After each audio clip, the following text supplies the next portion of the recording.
నమస్తే ఫ్రెండ్స్, నేను మీ Shravani Harsha. Welcome back to our channel. ఇవాళ మన కథ విభజన. కథని చివరి వరకు వినండి. నచ్చితే కనుక ఖచ్చితంగా తప్పకుండా ఒక్క లైక్ చేయండి. ఈ కథ పైన మీ విలువైన స్పందనని కామెంట్ రూపంలో మాకు తెలియజేయండి. కొత్తవారు ఎవరైనా చూస్తున్నట్లయితే మన ఛానల్ని సబ్స్క్రైబ్ చేసుకోండి. అమ్మ సంధ్య, నాకు ఒక కప్పు టీ ఇస్తావా? ఈ రోజు మీ మామయ్య గారి ఆరోగ్యం ఏమీ బాగోలేదు. రాత్రి నుంచి కంటిన్యూస్ గా దగ్గుతూనే ఉన్నారు అంటూ గంట క్రితమే కోడల్ని టీ అడిగారు విశాలాక్షి గారు. అప్పుడు సంధ్య, ఏం మాట్లాడుతున్నారు అత్తయ్య గారు మీరు? ఇప్పటికే మీరు మామయ్య గారు టీ తాగేశారు కదా, ఇప్పుడు మళ్ళీ టీ కావాలని అడుగుతున్నారు. మాటి మాటికి ఇన్ని టీలు తాగితే పిల్లలకు పాలు ఎలా సరిపోతాయి? ఏ రోజుకు ఆ రోజు పాలు మనం మార్కెట్ నుంచి తెచ్చుకోవాలి. ఉన్న డబ్బులన్నీ పాలకే ఖర్చు చేసేస్తే ఇక మిగతా ఖర్చుల సంగతి ఏం చెయ్యాలి అని చెప్పి సంధ్య స్నానానికి వెళ్ళిపోయింది. విశాలాక్షి గారు చాలాసేపు మౌనంగా అక్కడే నిలబడిపోయారు. ఇప్పుడు ఇంట్లో ఒక కప్పు టీ కోసం కూడా నేను నా కోడల ముందు చేతులు కట్టుకుని నిలబడాల్సి వస్తుంది. నా భర్త చాలా అనారోగ్యంతో ఉన్నారు. ఆయనకి ఇప్పుడు టీ చాలా అవసరం. ఇప్పుడు నేను ఏం చెయ్యాలి అని ఆలోచించుకుంటూ ఉండగానే రఘునందన్ గారు తన గదిలో నుంచి విశాలాక్షి గారిని కేక వేశారు. విశాలాక్షి, టీ తేవడానికి ఎందుకంత ఆలస్యం చేస్తున్నావు నువ్వు? ఉదయం టీలో అల్లం వేయడం మర్చిపోయినట్టుంది కోడలు. ఇప్పుడు పెట్టే టీలో కాస్త అల్లం వేసి తీసుకురా, నా గొంతుకు కొంచెం హాయిగా ఉంటుంది అంటూ పిలిచారు ఆయన. వెంటనే విశాలాక్షి గారు గబగబా టీ పెట్టి బట్టలన్నీ ఉతకాలి అనుకుంటూ వంటగదిలోకి నడిచారు. విశాలాక్షి గారికి ఉతకడానికి చాలా బట్టలు పడున్నాయి. ఎందుకంటే రాత్రంతా దగ్గు కారణంతో రఘునందన్ గారు వాంతులు చేసుకున్నారు. వాంతులు చేసుకోవడం వల్ల ఆయన ఒంటి మీద బట్టలు, పక్క బట్టలు అన్ని పాడైపోయాయి. దీంతో బెడ్షీట్లు, దుప్పట్లు కూడా ఉతకాలి. విశాలాక్షి గారు గబగబా బట్టలన్నీ ఉతికేసి డాబా మీద ఆరబెట్టారు. అది శీతాకాలం కావడం వల్ల చాలా చల్లగా ఉండడంతో రఘునందన్ గారికి దగ్గు అస్సలు తగ్గడం లేదు. కోడలు స్నానం చేసి బయటకు వచ్చేసరికి విశాలాక్షి గారు బట్టలు ఆరబెడుతున్నారు. అంతలోనే కోడలు, అత్తయ్య గారు, ఇల్లంతా కంపు కొడుతుంది, ఇల్లు కూడా క్లీన్ చేయండి. నేను ఇప్పటికే స్నానం చేసేసి వచ్చాను. నేను స్నానం చేసి వచ్చేసరికి ఇల్లంతా నీట్గా ఉంచాలని, లేదంటే నాకు అస్సలు ఇష్టం ఉండదని మీకు తెలుసు కదా, రోజు చెప్పించుకుంటారేమిటి అనగానే విశాలాక్షి గారు కోడలతో, అమ్మ సంధ్య, రోజు ఈ పనులన్నీ నేనే చేస్తున్నాను కదా. రాత్రి మీ మామయ్య గారు వాంతులు చేసుకున్నారు. ఆయన బట్టలన్నీ పాడైపోయాయి. అందుకే ముందుగా వాటిని ఉతికి ఆరబెట్టే పని చేస్తున్నాను.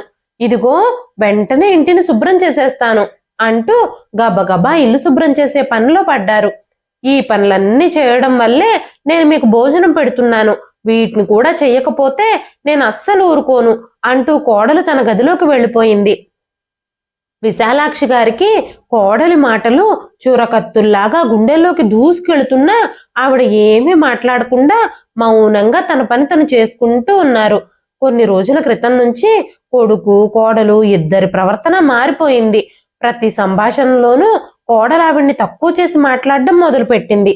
విశాలాక్షి గారు మౌనంగా ఇల్లు శుభ్రం చేస్తూ ఉండగానే సంధ్య గదిలోకి వెళ్ళి తన తల్లికి ఫోన్ చేసి మాట్లాడడం మొదలుపెట్టింది. విశాలాక్షి గారు ఇల్లు శుభ్రం చేస్తూ బిజీగా ఉన్న సమయంలోనే రఘునందన్ గారికి చాలా చలిగా అనిపించడంతో వెంటనే రఘునందన్ గారి గదిలో నుంచి, విశాలాక్షి, నా టీ ఇంకా రెడీ అవ్వలేదా? ఈ పాటికి పాలొచ్చే ఉంటాయి కదా, నువ్వు ఇంకా టీ పెట్టలేదా?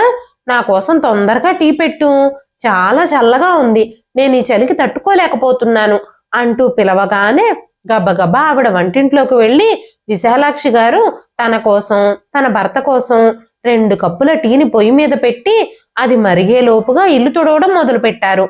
అంతలోనే కోడలు వంటింట్లోకి వచ్చి పొయ్యి మీద మరుగుతున్న టీని చూసి, అత్తయ్య గారు, అత్తయ్య గారు, తొందరగా ఇక్కడికి రండి అంటూ అరవగానే కోడలి గొంతు నుంచి అలాంటి అరుపులు విని విశాలాక్షి గారు చాలా భయపడ్డారు. సంధ్య, ఎందుకలా అరుస్తున్నావమ్మా అంటూ వంటగదిలోకి విశాలాక్షి గారు రాగానే కోడలు వంటగదిలో కోపంగా నిలబడుంది. ఏమైందమ్మా, ఎందుకు అరుస్తున్నావు అనగానే సంధ్య, నేను మీకు ఆల్రెడీ చెప్పాను, మన ఇంట్లో పాల కోసం ఆవులు గేదెలు ఏం లేవు. నేను ఉదయాన్నే అందరి కోసం రెడీ చేసినప్పుడు మీరు టీ తాగుతున్నారు కదా, అలాంటప్పుడు మళ్ళీ మళ్ళీ టీలు చేయాల్సిన అవసరం ఏముంది? మళ్ళీ మళ్ళీ టీ పెట్టకూడదని నేను మీకు ఆల్రెడీ చెప్పాను కదా అంది సంధ్య. వెంటనే విశాలాక్షి గారు, అమ్మా సంధ్య, ఉదయం నుంచి చన్నీళ్లలో చాలా పనిచేశాను. మీ మామయ్య గారికి కూడా ఒంట్లో అంతగా బాగోలేదు. అందుకే మా ఇద్దరి కోసం చెరో కప్పు టీ పెట్టానంతే. పాలు కూడా ఎక్కువేం పోయలేదు అని చెప్పగానే సంధ్యకి చాలా కోపం వచ్చింది. అత్తగారు అలా ఎదురు సమాధానాలు చెప్పడం సంధ్యకి అస్సలు నచ్చలేదు. వెంటనే సంధ్య, సాయంత్రం మీ అబ్బాయిని రానివ్వండి, ఈ రోజు ఖచ్చితంగా అటో ఇటో తేల్చేస్తాను. అసలు మిమ్మల్ని ఇద్దరిని మా దగ్గర ఎందుకు ఉంచుకోవాలి? మీకు ఇంకొక కొడుకు కూడా ఉన్నాడు కదా, వాళ్ళ దగ్గరకు వెళ్ళొచ్చు కదా, వాళ్ళతో కూడా కొన్ని రోజులు ఉండొచ్చు కదా. ఇప్పుడు ఇక మీరు వెళ్ళి మీ చిన్న కొడుకు దగ్గర ఉండండి. ఇప్పుడు మీ చిన్న కొడుకు కూడా ఇదే నగరంలో నివసిస్తున్నాడు కదా, అక్కడ మీకు కావలసినట్టు మీ ఆర్డర్లన్నీ నెరవేర్చుకోవచ్చు. మీ వల్ల మా ఇంటి ఖర్చులన్నీ పెరిగిపోతున్నాయి అంటూ గదిలోకి వెళ్ళిపోయింది సంధ్య. గదిలోకి వెళ్ళాక కూడా సంధ్య గొనుగుతూనే ఉంది. కోడలు గొనుగుడు శబ్దాలన్నీ విశాలాక్షి గారి చెవులకు వినబడుతూనే ఉన్నాయి. విశాలాక్షి గారు బాధగా, ఇంటెడు చాకిరీ చేశాక కూడా కనీసం ఒక కప్పు టీ తాగకూడదా? మా సొంత ఇంట్లోనే ఇలా మేము అవమానాలు పడాల్సి వస్తుంది. ఈ ఇంట్లో మాకు ఎలాంటి హక్కు లేదు అన్నట్టు బతకాల్సి వస్తుంది. కోడలి ఇంటితో మాకు ఎలాంటి సంబంధము లేదు అన్నట్టు ప్రవర్తిస్తుందని నేను అస్సలు ఊహించలేదు అని విశాలాక్షి గారు మనసులోనే అనుకున్నారు. ఈ రోజు సాయంత్రం నా కొడుకుని రానివ్వు, అతనితోనే మాట్లాడి నేను కూడా తేల్చుకోవాల్సిన విషయాలన్నీ తేల్చేస్తాను అనుకుంటూ విశాలాక్షి గారు కొడుకు కోసం ఎదురు చూడడం ప్రారంభించారు. సంధ్య కూడా సాయంత్రం తన భర్తతో మాట్లాడాలని, సాయంత్రం సమీర్ వచ్చే సమయానికి తన కోసం ఎదురు చూస్తూ కూర్చుంది. సాయంత్రం సమీర్ వచ్చే సమయానికి రఘునందన్ గారి ఆరోగ్య పరిస్థితి కూడా చాలా క్షీణించిపోయింది. దగ్గు అస్సలు ఆగడం లేదు. ఆయన దిగజారిపోయిన ఆరోగ్య పరిస్థితిని చూసి విశాలాక్షి గారు కంగారు పడిపోయి పరిగెత్తుకుంటూ తన కొడుకు దగ్గరకు వెళ్ళి, బాబు సమీర్, మీ నాన్నగారి ఆరోగ్యం అస్సలు బాగోలేదు. ఆయనకి దగ్గు అస్సలు ఆగడం లేదు. చాలా ఇబ్బంది పడిపోతున్నారు. ఊపిరి తీసుకోవడం కూడా కష్టంగా ఉంది.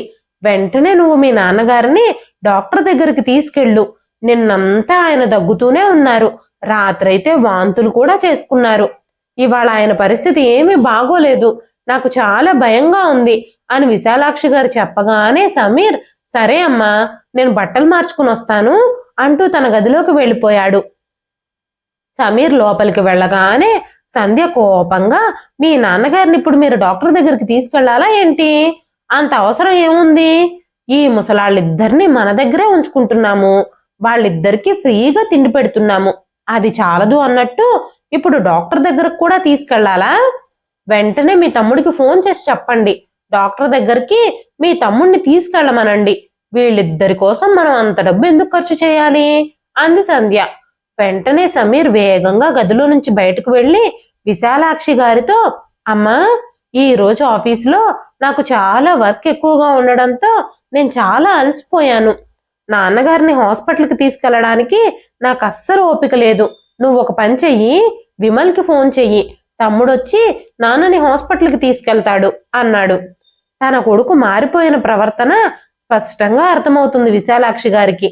కాసేపటి క్రితమే ఇప్పుడే బట్టలు మార్చుకుని వచ్చేస్తాను, హాస్పిటల్కి వెళదామని చెప్పి గదిలోకి వెళ్ళిన కొడుకు ఇప్పుడు బయటకొచ్చి నేను చాలా అలసిపోయాను అని చెప్పడం ఆవిడికి చాలా ఆశ్చర్యంగా అనిపించింది.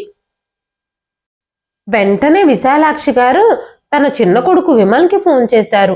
విమల్ కూడా అదే నగరంలో పెద్ద కొడుకింటికి కాస్త దూరంగా ఉండేవాడు.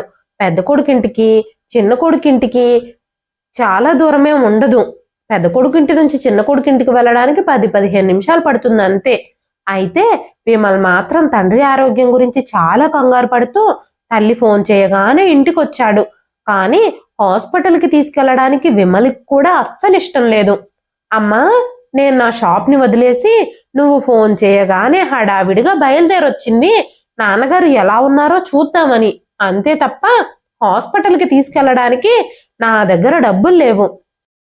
మీ పెన్షన్ డబ్బులన్నీ అన్నయ్య తీసేసుకుంటున్నాడు. అలాంటప్పుడు మిమ్మల్ని హాస్పిటల్కి మాత్రం నేనెందుకు తీసుకెళ్ళాలి? నేనేమి కాన్స్టెంట్గా 1వ తారీఖే జీతం వచ్చే ఉద్యోగం ఏమీ చేయడం లేదు. నేను వ్యాపారం చేస్తున్నాను. నా వ్యాపారంలో లాభాలు నష్టాలు ఎప్పుడూ నిలకడగా ఉండవు.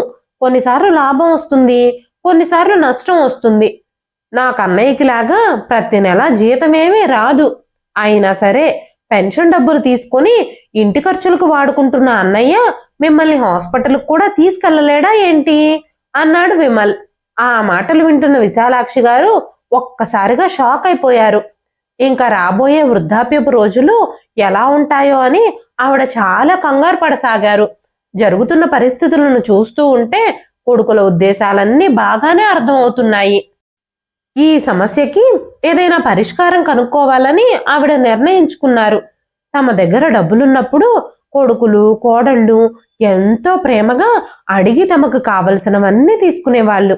కానీ ఇప్పుడు కొడుకుల అవసరం తమకున్నప్పుడు కొడుకులు కోడళ్ళు ఒకరిపై మరొకరు దాడి చేసుకొని ఆవిడికి దుఃఖం కలిగిస్తున్నారు. ఎన్ని కష్టాల్లోనూ వాళ్ళని ఆదుకునే ప్రదేశం ఏమిటో కూడా ఆవిడకి అర్థం కావడం లేదు. విశాలాక్షి గారికి చాలా బాధగా అనిపించింది. రాత్రంతా ఏ కొడుకు కూడా రఘునందన్ గారిని హాస్పిటల్కి తీసుకెళ్లలేదు.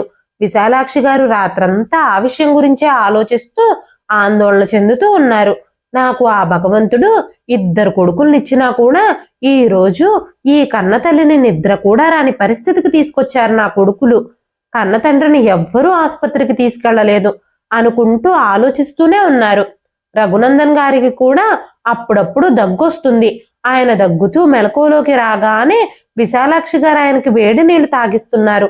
అదే సమయంలో రఘునందన్ గారు విశాలాక్షి గారి మొహం చూడగానే, విశాలాక్షి, ఏమైంది నీకు? ఈ రోజు నువ్వు చాలా ఆందోళన పడుతున్నావు. ఏదైనా విషయం ఉంటే నాతో చెప్పు అని భర్త అడగగానే విశాలాక్షి గారి కళ్ళు బయర్లు కమ్మాయి. ఆవిడ కన్నీళ్లు పెట్టుకుంటూ, నాకు చాలా బాధగా ఉందండి అని చెప్పింది. పిల్లలకి ఏదైనా అనారోగ్యం ఉంటే తల్లిదండ్రులు వెంటనే ఆసుపత్రికి తీసుకెళ్లిపోతారు. కానీ కొడుకుల దగ్గర డబ్బులు ఉన్నప్పటికీ మిమ్మల్ని హాస్పిటల్కి తీసుకెళ్లలేదు. ఈ రోజు మన పెన్షన్ డబ్బుల నుంచి ₹1 కూడా మనం తీసుకోవడం లేదు. ప్రతి రూపాయి పెద్ద కోడల చేతిలోనే వదిలేస్తున్నాం. ఎంత చేసినా కూడా కొడుకు కోడలు మనల్ని మనుషులుగా కూడా చూడడం లేదు, గౌరవించడం లేదు. ఇక ముందు ముందు వృద్ధాప్యంలో మన పరిస్థితులు ఏ విధంగా దిగజారుతాయోనని నాకు భయంగా ఉందండి. మన వృద్ధాప్యం గురించే నేను చాలా బాధపడుతున్నాను. ఈ రోజు మీకు నేను, నాకు మీరు తోడుగా ఉన్నారు. ఒకరికొకరు కష్టసుఖాలు పంచుకుంటున్నాం. రేపు మనం అనారోగ్యాల పాలైతే మన ఇద్దరిని ఎవరు ఆదుకుంటారు? 2 కొడుకులు పుట్టినప్పుడు నేను చాలా సంతోషించాను. వృద్ధాప్యంలో 2 కొడుకులు అమ్మా నాన్నని మేం చూసుకుంటామంటూ వాదులాడుకుంటారు, పోటీ పడతారు. అప్పుడు మనం ఎవరిని ఎంచుకోవాలా అని నేను కలలు కన్నాను. కానీ ఇప్పుడు ఈ ఇంటి పరిస్థితులన్నీ మారిపోయాయి. కొడుకులు కోడళ్ళు ఏ ఒక్కరికి మన అవసరం లేదు అంటూ కన్నీళ్లు పెట్టుకుంటూనే మాట్లాడుతున్నారు విశాలాక్షి గారు. అప్పుడు రఘునందన్ గారు, మన కొడుకులిద్దరూ ఎవరి బాధ్యతల్లో వాళ్ళు చాలా అలసిపోతున్నారు. వాళ్ళు ఎవరి పనుల్లో వాళ్ళు తమ బిజీగా ఉన్నారు. వాళ్ళ గురించి మనం తప్పుగా అర్థం చేసుకోవాల్సిన అవసరం ఏమీ లేదు. వాళ్ళు తీరిక లేకుండా కష్టపడుతున్నారు. రేపు మన ఇద్దరమే కలిసి హాస్పిటల్కి వెళదాం. ఇంకేమీ ఆలోచించకుండా కాసేపు పడుకో అన్నారు రఘునందన్ గారు. అప్పుడే విశాలాక్షి గారు టీడి కాశీని కాసి భర్త కోసం తీసుకొచ్చారు. రఘునందన్ గారు ఆ టీడి కాశీని తాగి నిద్రపోయారు. కానీ రాత్రంతా విశాలాక్షి గారికి నిద్రే లేదు. ఉదయాన్నే కొడుకు కోడళ్లతో మాట్లాడాలని నిర్ణయించుకున్నారు. ఉదయాన్నే అందరూ ఉన్నప్పుడే కొడుకుతో కోడలతో స్పష్టంగా మాట్లాడాలి అని ఆవిడ నిర్ణయించుకున్నారు. ఉదయం అందరూ టిఫిన్ చేస్తున్న సమయంలో విశాలాక్షి గారు కొడుకుతో, బాబు సమీర్, నాకు ఒక ₹5,000 కావాలి అని అడిగారు. వెంటనే సమీర్ ఇంకా సంధ్య, అమ్మా మీరేం మాట్లాడుతున్నారు? ₹5,000 నీకు ఇప్పుడు ఏం అవసరం? నీకివ్వడానికి నా దగ్గర అంత డబ్బు లేవు అని సమీర్ అనగానే విశాలాక్షి గారు, బాబు సమీర్, నువ్వు కష్టపడి సంపాదించిన డబ్బులు నాకేమీ అవసరం లేదు. మా పెన్షన్ డబ్బులన్నీ మీరే ఉంచుకుంటున్నారు కదా, మా పెన్షన్ డబ్బుల నుంచే ఒక ₹5,000 నాకు ఇవ్వండి. మీ నాన్నగారిని హాస్పిటల్కి తీసుకెళ్లడానికి ఆ డబ్బులు నాకు పనికొస్తాయి అని అడగగానే సమీర్, ఆ దగ్గుకు కూడా 1,000 ఖర్చు పెట్టాలా ఏంటి? కాస్త 3 పూట్ల టీ డికాషన్ ఇస్తూ ఉండండి, వేడి నీళ్లు తాగిస్తూ ఉండండి. కషాయం తాగితే జలుబు దగ్గు అన్నీ ఇట్టే ఎగిరిపోతాయి అని చెప్పాడు. అప్పటికే వారం రోజులు గడిచిపోయింది. విశాలాక్షి గారు రోజు రఘునందన్ గారికి కషాయము బ్లాక్ టీ ఇస్తూనే ఉన్నారు. కానీ ఏమాత్రం ఫలితం లేదు. ఆ దగ్గు దానంతటదే తగ్గిపోతుంది. ఇప్పుడు హాస్పిటల్ కని అటు ఇటు తిప్పితే అనవసరంగా డబ్బులు అయిపోతాయి అని సమీర్ చెప్పగానే విశాలాక్షి గారు తన కొడుకుతో, బాబు మీరిద్దరూ నా కొడుకులు, మా పెన్షన్ డబ్బులు కూడా పెద్ద కొడుకుగా నీ దగ్గరే ఉంచుకుంటున్నావు, మమ్మల్ని నీ దగ్గరే ఉంచుకుని చూసుకుంటున్నావు. మాకేదైనా బాధ వస్తే, కష్టం వస్తే, అనారోగ్యం వస్తే మమ్మల్ని డాక్టర్ దగ్గరికి తీసుకెళ్లి చూపించడం పెద్ద కొడుకు కోడలుగా మీ బాధ్యత అవుతుంది కదా అనగానే సమీర్ కోపంగా, అమ్మా నేను పెన్షన్ డబ్బులు నెల నెలా తీసుకుంటున్నానని నువ్వు మాట్లాడుతున్నావే, కానీ తమ్ముడికి మీరు దోచిపెట్టిన దాని గురించి మాట్లాడరేంటి? ఈ విషయం అందరికీ తెలుసు. విమల్ వ్యాపారం మొదలు పెట్టేటప్పుడు మీరు విమల్కి సహాయం చేయలేదా? వ్యాపారంతో పాటు తను ఇల్లు కట్టుకునేటప్పుడు కూడా మీరు తనకి ఎన్ని డబ్బులు ఇచ్చారు? మీరు మీ చిన్న కొడుకుకు చేసిన దాంతో పోల్చుకుంటే పెద్ద కొడుకుకి ఏం చేస్తున్నారు అంటూ సంధ్య మాట్లాడుతూ ఉండగానే ఆ మాటలు విని విశాలాక్షి గారు ఆశ్చర్యపోయారు. దూరం నుంచి ఈ మాటలన్నీ వింటున్న రఘునందన్ గారు పెద్ద కొడుకుతో, బాబు సమీర్ ఏం మాట్లాడుతున్నారు మీరు? నువ్వు కోడలు కొన్ని నెలల క్రితమే మా బాధ్యతలు తీసుకుంటామని మాకు రాసిచ్చారు కదా. పెన్షన్ డబ్బులు మీరే తీసుకుని మా బాధ్యతలన్నీ మీరే నెరవేరుస్తామని చెప్పారు. ఇది జరిగి 6 నెలలు మాత్రమే గడిచాయి. కానీ ఇప్పుడు కోడలు ఇష్టం వచ్చినట్టు మాట్లాడుతుంది. ఈ విషయం గురించి ఏదో ఒకటి తేల్చాలి. ఈ విషయాన్ని ఇలా వదిలిపెట్టడం మంచిది కాదు అన్నారు రఘునందన్ గారు. ఆ తరువాత సమీర్ చిన్న కొడుకు విమల్ని కూడా పిలిపించాడు. కొడుకులు కోడళ్ళు నలుగురు అక్కడే నిలబడున్నారు. విశాలాక్షి గారు ఇంకా రఘునందన్ గారు ఇద్దరూ ఒకరి కళ్ళల్లోకి ఒకళ్ళు చూసుకుంటూ ఉన్నారు. కొడుకులిద్దరి పోరు చూస్తూ ఉంటే వాళ్ళిద్దరికీ కన్నీళ్ళు వస్తున్నాయి.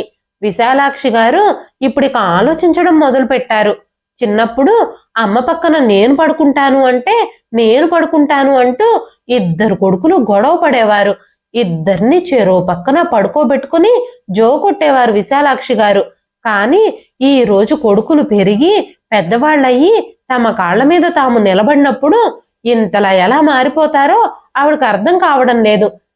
తల్లిదండ్రుల బాధ్యతను వాళ్ళు పూర్తిగా విడిచిపెట్టేసి వృద్ధాప్యంలో వాళ్ళని ఎవరు చూసుకుంటారు అనే విషయంపై ఇద్దరూ వాదులాడుకుంటున్నారు. చిన్న కొడుకేమో అమ్మా నాన్న పెన్షన్ డబ్బులన్నీ మీరే తీసుకుంటున్నారు కాబట్టి హాస్పిటల్ ఖర్చులు కూడా మీరే భరించాలి అని అంటున్నాడు. పెద్ద కొడుకేమో పెన్షన్ తీసుకుంటున్నంత మాత్రాన హాస్పిటల్ ఖర్చులు నేనెందుకు భరిస్తాను, నా వల్ల కాదు అంటున్నాడు. అయినా అమ్మా నాన్నలు మీకేం తక్కువ చేశారు? నీకు కూడా ఇప్పటి వరకు అండగానే ఉన్నారు కదా. నీ వ్యాపారంలో ఇల్లు కట్టుకునేటప్పుడు ఆయన ఏం చేశారో నువ్వు మర్చిపోయావా? అమ్మా నాన్నలు ఇచ్చిన డబ్బులతోనే కదా నువ్వు వ్యాపారం మొదలు పెట్టావు. ఈ రోజు చేతి నిండా డబ్బులు సంపాదిస్తున్నావు. అలాంటప్పుడు వాళ్ళ బాధ్యత నేనెందుకు తీసుకోవాలి? నువ్వు బాగానే సంపాదిస్తున్నావు కదా. చిన్న కొడుకుగా నీకు కూడా బాధ్యత ఉంది కదా, నువ్వే వాళ్ళ బాధ్యతలు తీసుకోవాలి అంటున్నాడు పెద్ద కొడుకు. ఇద్దరు కొడుకులు వాదులు ఆడుకుంటూనే ఉన్నారు అలాగా. విశాలాక్షి గారు ఆ వాదనన్నింటినీ వదిలిపెట్టేసి భర్త చేయి పట్టుకుని ఆటో పిలిపించి ఆటోలో కూర్చుని ఆసుపత్రికి బయలుదేరారు. అప్పుడు విశాలాక్షి గారు కొడుకుతో కోడళ్లతో, ఇప్పుడు నా భర్తని జాగ్రత్తగా హాస్పిటల్కి తీసుకెళ్లి తిరిగొచ్చాక నేను ఈ విషయంలో ఏదో ఒకటి ఆలోచిస్తాను. ఎలాంటి గొడవలు లేకుండా హాయిగా జీవించాలని నేను అనుకుంటున్నాను. మేము తినడానికి తాగడానికి కష్టాలు పడకుండా ఏర్పాట్లన్నీ చేసుకోవాల్సి ఉంటుంది. నా సొంతింట్లో నేను గౌరవంగా తినడానికి ఏ లోటు లేకుండా ఉండేలాగా మా ఇద్దరి కోసం నేను ఏర్పాట్లు చేస్తాను అని చెప్పి విశాలాక్షి గారు హాస్పిటల్కి బయలుదేరి వెళ్ళిపోయారు. సాయంత్రం ఆవిడ తన భర్తను తీసుకుని తిరిగొచ్చినప్పుడు కొడుకులిద్దరూ ఏమీ జరగనట్టు ప్రశాంతంగా ఉండడం గమనించారు. కొడుకులు కోడళ్ల ముఖంలో భావాలు చూసినప్పుడు ఖచ్చితంగా ఏదో తప్పు జరుగుతుందన్న విషయం ఆవిడకి అర్థమైంది. అప్పుడు కొడుకులిద్దరూ విశాలాక్షి గారితో మాట్లాడుతూ, అమ్మా మేమిద్దరం ఒక నిర్ణయం తీసుకున్నాము. ఆ నిర్ణయం ఏమిటో మీరు వింటే మీరు కూడా సంతోషిస్తారు అనగానే విశాలాక్షి గారు, మీరేం నిర్ణయం తీసుకున్నారు బాబు? అందుకే మీరు చాలా సంతోషంగా కనిపిస్తున్నట్టున్నారు. మీ నిర్ణయాల్లో ఎలాంటి స్వార్థము ఉండకపోతే మంచిదే, మీ సంతోషం శాశ్వతంగా ఉంటుంది అంటూ ఉండగానే సమీర్, అమ్మా, మేము నలుగురం కలిసి ఒక నిర్ణయం తీసుకున్నాం. మేము నలుగురం కలిసి మిమ్మల్ని ఇద్దరిని విభజించాలని నిర్ణయించుకున్నాం. నాన్న తమ్ముడితో పాటు ఉంటారు, నువ్వు మాతో పాటు ఉండు. సగం పెన్షన్ డబ్బులు తమ్ముడు తీసుకుంటాడు, మిగిలిన సగం డబ్బులు నేను తీసుకుంటాను. మా ఇద్దరికి కూడా ఇద్దరిద్దరు పిల్లలున్నారు. అదనంగా మీ ఇద్దరిని మా దగ్గరే ఉంచుకుని చూసుకోవాలంటే చాలా కష్టం. అందుకే మిమ్మల్ని ఇద్దరిని ఈ విధంగా విభజన చేసుకుంటున్నాము. ఈ విషయం గురించి ఆలోచించడానికి మీకు చాలా టైం ఉంది.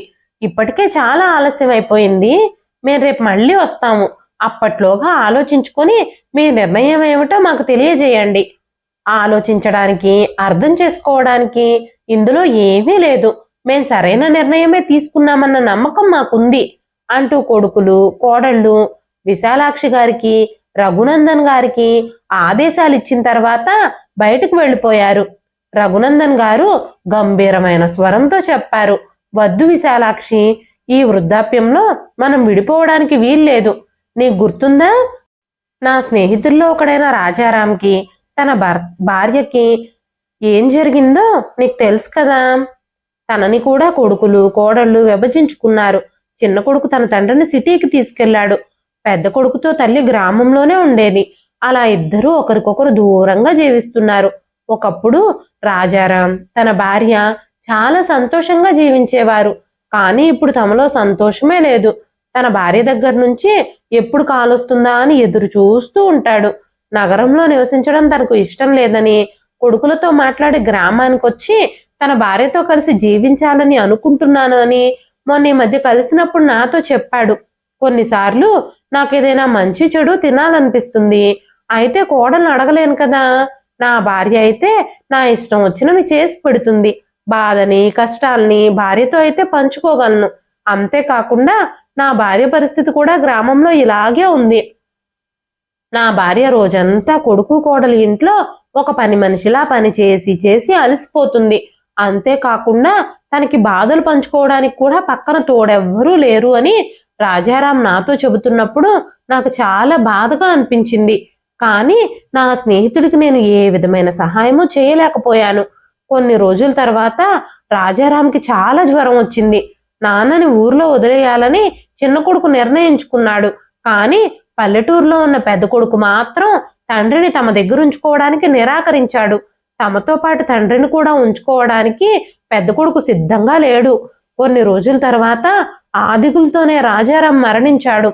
ఆ తర్వాత తన భార్య కూడా చనిపోయింది. ఇప్పుడు అదే పరిస్థితి మన విషయంలో కూడా జరగబోతుంది అంటే నేను తట్టుకోలేకపోతున్నాను.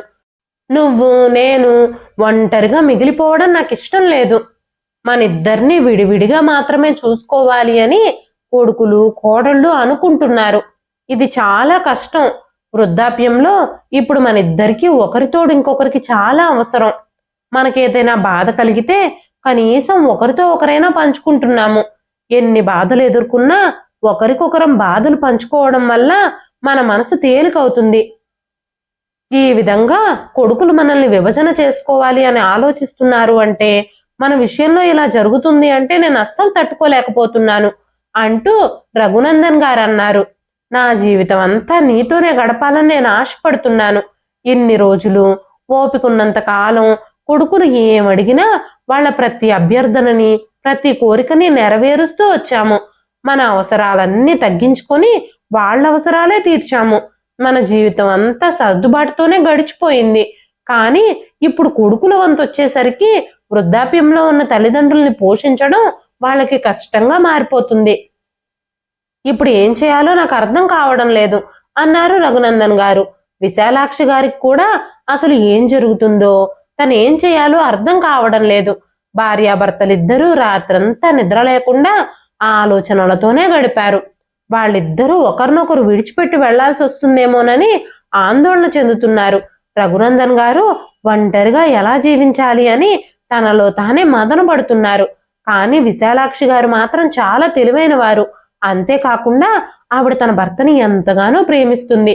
వెంటనే విశాలాక్షి గారు రఘునందన్ గారితో బాధపడకండి, ఉదయం కొడుకులిద్దరితో నేను మాట్లాడతాను. మీరు ఊహిస్తున్నట్టుగా ఏమీ జరగదు అని చెప్పారు. కొడుకులు కూడా ఉదయం రాగానే తల్లిదండ్రుల నిర్ణయాలు తెలుసుకోవడం కోసం తల్లిదండ్రుల గది దగ్గరకు వచ్చారు. ఉదయం టిఫిన్ ముగిసిన తర్వాత కొడుకులిద్దరూ కోడళ్ళిద్దరూ అక్కడే ఉన్నారు. విశాలాక్షి గారు కూడా డైనింగ్ టేబుల్ దగ్గర కూర్చొని టిఫిన్ చేసిన తర్వాత ఆవిడ గదిలోకి వెళ్ళిపోయింది. కొడుకులు కోడళ్ళు ఎవరైనా తమ గదిలోకి వస్తారేమోనని తలుపు వైపే చూస్తూ కూర్చుంది. ఆ తర్వాత కొడుకులిద్దరూ అక్కడికి వచ్చి, అమ్మా మీరేం నిర్ణయించుకున్నారు? ఒక పని చేయండి, నాన్న నువ్వు సామాన్లన్నీ సర్దుకుని బయలుదేరు, నిన్ను మా ఇంటికి తీసుకెళ్తాం. అమ్మనేమో అన్నయ్య ఉంచుకుంటాడు. మీ పెన్షన్ డబ్బుల్ని 1వ తారీఖున మేమిద్దరం సగం సగం పంచుకుంటాం అని మాట్లాడుతూ ఉండగానే డోర్ బెల్ మోగింది. అంతలోపే విశాలాక్షి గారు లాయర్ గారి ముందుకు నడిచి, లాయర్ గారు రండి, ఉదయం నుంచి మీకోసమే ఎదురు చూస్తూ ఉన్నాను అని లాయర్ గారిని లోపలికి తీసుకురాగానే పెద్ద కొడుకు సమీర్, అమ్మా నువ్వు మన ఇంటికి ఇప్పుడు లాయర్ని ఎందుకు పిలిచావు అని అడిగాడు. వెంటనే విశాలాక్షి గారు, ఇలాంటి పనులన్నీ లాయర్ల చేతే చేయించాలి బాబు, లాయర్ గారు కుర్చీలో కూర్చుని మీకంతా వివరిస్తారు అని చెప్పగానే లాయర్ గారు అక్కడే కూర్చుని కొడుకులతో కోడళ్లతో మాట్లాడుతూ, మీకు ఈ నగరంలో ఉన్న 2 ఇల్లులు రఘునందన్ గారు ఇంకా విశాలాక్షి గారి పేర్ల మీదే ఉన్నాయి. కొడుకులు కోడళ్ళు ఆ ఇళ్ళని ఖాళీ చేయాలి అని విశాలాక్షి గారు కోరుకుంటున్నారు. ఇప్పుడు కొడుకులతో కోడళ్లతో కలిసి ఆ ఇంట్లో జీవించడం మీ తల్లిదండ్రులిద్దరికీ ఇష్టం లేదు అని లాయర్ అనగానే లాయర్ మాటలు విన్నాక కొడుకులిద్దరూ నోరు మెదపలేక కేకలు వేస్తున్నారు. అమ్మా నీకేమైనా పిచ్చి పట్టిందా? సొంత కొడుకుల్ని ఇంటి నుంచి గెంటేస్తున్నావా అంటూ కోడళ్ళిద్దరూ కూడా అడిగారు. ఈవిడికి పిచ్చి పట్టినట్టుంది, అందరినీ ఇంటి నుంచి గెంటేయాలని చూస్తుంది. లాయర్ని పిలిచే ముందు ఒక్కసారి మమ్మల్ని అడగాలి కదా అంటూ కొడుకులిద్దరూ మాట్లాడుతున్నారు. అప్పుడు విశాలాక్షి గారు మంచం పక్కనే ఉన్న రఘునందన్ గారి కర్ర తీసుకుని 2 కొడుకుల వైపుకు వెళ్ళింది. మీ ఇద్దరికీ ఎంత ధైర్యం? మా భార్యాభర్తలిద్దరినీ వేరు చేయాలి అని మీ నిర్ణయాన్ని మా మీద విధించే ముందు మీరు మమ్మల్ని అడగాలని కూడా మీకు అనిపించలేదా? ఒకప్పుడు అమ్మా నాన్నలు మీకు అవసరం, కానీ ఈ రోజు వాళ్ళకి ఏం కావాలో అడగడానికి కూడా మీరిద్దరూ సిద్ధంగా లేరు. ఈ రోజు మీకు తల్లిదండ్రుల భారం, కన్న తల్లిదండ్రుల్ని భారంగా భావించే కొడుకులు నాకు అవసరం లేదు. బాబు విమల్, నీ వ్యాపారంలో పెట్టుబడి పెట్టిన డబ్బంతా నువ్వు మాకు తిరిగిచ్చేయాలి అంటూ విశాలాక్షి గారు మౌనం వహించకుండా పౌరుషమైన మాటలు మాట్లాడుతూనే ఉన్నారు. కొడుకులిద్దరూ వింటూనే, అమ్మా నీ కొడుకుల విషయంలో ఇది ఎలా చేయగలవు నువ్వు? కొడుకుల విషయంలో ఇవన్నీ మీ బాధ్యతలే కదా అనగానే, మా బాధ్యతలు ఎలా అవుతాయి బాబు?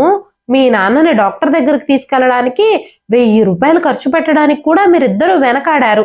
అలాంటి మీకోసం డబ్బులు కూడబెట్టాల్సిన, ఆస్తులు పంచివ్వాల్సిన అవసరం మాకే ఉంది. ఇప్పుడు నా భర్త కోసం నేను ఎవ్వరి ముందు చేయి చాచకుండా ఎంతైనా ఖర్చు పెట్టుకుంటాను. ఆయన ఆరోగ్యాన్ని బాగు చేపిస్తాను. లాయర్ గారు మీరు తర్వాత పత్రాలన్నీ సిద్ధం చేయండి అంటూ కొడుకులిద్దరితో కూడా మీరు వెంటనే నా ఇల్లులు ఖాళీ చేసేసి వేరే ఎక్కడైనా ఉండడానికి ఏర్పాట్లు చేసుకోండి అని చెప్పారు. లాయర్ గారు అక్కడి నుంచి వెళ్ళిపోయారు. తల్లి అటువంటి ఉగ్రరూపాన్ని చూసి 2 కొడుకులు స్పృహ కోల్పోయారు. తల్లి ఇలా చేస్తుందని కొడుకులు అస్సలు ఊహించలేదు. నోరు మెదపకుండా చెప్పిన ప్రతి పని చేసి ఒక మూలన కూర్చునే తల్లి ఇలాంటి ఎదురు దెబ్బ కొట్టగలదని కొడుకులు అస్సలు ఊహించలేదు. విశాలాక్షి గారి కొడుకులిద్దరికీ తమ తల్లి ఏం చేయగలదో అర్థమైపోతుంది. ఇప్పుడు 2 కొడుకులు తప్పులు అంగీకరించి క్షమాపణలు చెప్పడం మొదలుపెట్టారు. అత్యాశతో తప్పు చేశామని తల్లిదండ్రుల కాళ్ళు పట్టుకుని క్షమించమని అడగడం మొదలుపెట్టారు. అమ్మా మనందరం కలిసి ఈ ఇంట్లోనే ఉందాం, మమ్మల్ని బయటకు పంపించొద్దు అని మాట్లాడుతూ ఉండగానే కోడళ్ళు కూడా, అత్తయ్య గారు మమ్మల్ని ఇంట్లో నుంచి పంపించేయకండి, మీరిక నుంచి ఏ పని చేయాల్సిన అవసరం లేదు, సమయానికి మీకు కావలసినవన్నీ మీకు అందుబాటులో ఉంచుతాము, ఉదయాన్నే టిఫిను భోజనము అన్నీ మీ మంచం దగ్గరికే తీసుకొస్తాము, దయచేసి మమ్మల్ని బయటకు పంపించకండి అని మాట్లాడుతూ ఉండగానే విశాలాక్షి గారు ఆ కర్రను పక్కన పడేసి తన భర్త చేయి పట్టుకుని గదిలోకి తీసుకొచ్చారు. రఘునందన్ గారు కూడా భార్య ఉగ్రరూపాన్ని చూసి ఆశ్చర్యపోయారు. వెంటనే రఘునందన్ గారు, విశాలాక్షి నువ్వు ఈరోజు చాలా అద్భుతం చేశావు అనగానే విశాలాక్షి గారు కొడుకులు కోడళ్ళు మన నుంచి అన్నీ తీసుకున్న తరువాత 3 పూట్ల భోజనం పెట్టడం కూడా మనకేదో పెద్ద ఉపకారం చేసినట్టు ఫీల్ అయిపోతున్నారు. అవన్నీ మనం ఎందుకు సహించాలి? అన్నింటి మీద పూర్తి హక్కులు మనకే ఉన్నాయి. కాబట్టే నేను వాళ్ళకి గుణపాఠం చెప్పాలనే అలా చేశాను. ఇక నుంచి మనల్ని విడగొట్టాలని, బాధ పెట్టాలని, ఇబ్బంది పెట్టాలని, ఏమైనా చేసే ధైర్యం కూడా వాళ్ళకు ఉండకూడదు. ఇక నుంచి మన పెన్షన్ నుంచి ఒక్క రూపాయి కూడా వాళ్ళకి ఇవ్వను. ఆ డబ్బులు నేను నాతోనే ఉంచుకుంటాను అని చెప్పారు విశాలాక్షి గారు. విశాలాక్షి గారు తీసుకున్న ఆ నిర్ణయం తర్వాత కొడుకులు, కోడళ్ళు వాళ్ళిద్దరికీ సేవ చేయడం మొదలుపెట్టారు. ఏ విషయంలోనూ ఎలాంటి ఇబ్బంది వాళ్ళకి కలగకుండా చూసుకోవడం మొదలుపెట్టారు. ఎక్కడ ఎలాంటి ఇబ్బంది కలిగించినా వాళ్ళ ఇంటి నుంచి బయటకు వెళ్లాల్సి వస్తుందని కొడుకులు, కోడళ్ళు ఒళ్ళు దగ్గర పెట్టుకొని నడుచుకోవడం మొదలుపెట్టారు. కొన్నిసార్లు కఠినమైన నిర్ణయాలు తీసుకోవడం కూడా చాలా ముఖ్యం. ఆత్మగౌరవం విషయానికి వస్తే వెనక్కి తగ్గాల్సిన అవసరం ఏమీ లేదు. విశాలాక్షి గారు విభజన నుంచి తప్పించుకోవడం కోసం కొడుకు, కోడళ్ళ విషయంలో చూపించిన ధైర్యం మీకు నచ్చిందా? మీ విలువైన అభిప్రాయాలని కామెంట్ రూపంలో మాకు తెలియజేయండి. కథ నచ్చితే ఒక్క లైక్ చేయండి. ఈ కథ పైన మీ విలువైన స్పందనని కామెంట్ రూపంలో మాకు తెలియజేయండి. మరెన్నో ఇలాంటి మంచి మంచి కథల కోసం మన ఛానల్ని సబ్స్క్రైబ్ చేసుకోండి. మరొక మంచి కథతో మళ్ళీ కలుస్తానండి. అంతవరకు సెలవు.